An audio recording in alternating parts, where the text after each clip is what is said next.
அனைவருக்கும் வணக்கம். Good evening.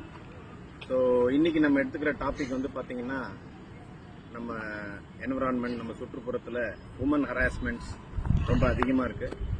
So பெண்களை நம்ம மதிக்க வேண்டும். அவங்களுடைய செக்யூர்ட்னஸ், அவங்களுடைய சேஃப்டியை நம்ம ஆஸ் எ ஜென்ட்ஸ் நம்ம அதை உறுதி செய்யணும். ஏன்னா நம்ம தாய் இல்லாமல் நம்ம கிடையாது, தாய் இல்லாமல் நான் இல்லை, தானே எவரும் பிறந்ததில்லைன்ற வார்த்தைக்கு ஏற்ப அம்மா இல்லாமல் நம்ம இல்லை. அம்மான்றது ஒரு பெண்.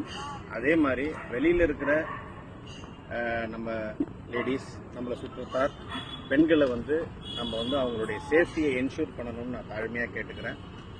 ஸோ இப்போ நடக்கிற அவலங்கள்லாம் ரொம்ப மனசு வருத்தத்தை கொடுக்குது.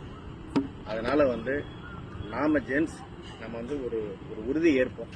நம்மளுடைய என்விரான்மெண்ட்ல, நம்மளுடைய சர்க்கிள்ல எங்க இருக்கிறோமோ அந்த இடத்துல ஒர்க் பண்ற, அது பணியிடமா இருக்கலாம், அல்ல ஏதாவது வேற ஏதாவது ஒரு பிளேஸா இருக்கலாம், அந்த இடத்துல இருக்கிற உமன்ஸோடைய சேஃப்டியை நம்ம என்ஷூர் பண்ணிக்கணும். பெண்களை மதிப்போம், பெண்களை போற்றுவோம், பெண்களை பாதுகாப்போம். நம்ம ஒரு நல்ல தந்தையா, ஒரு சகோதரனா அவங்கள நம்ம பார்த்துக்கணும்னு தாழ்மையாக கேட்டுக்கிறேன். Please take care of woman.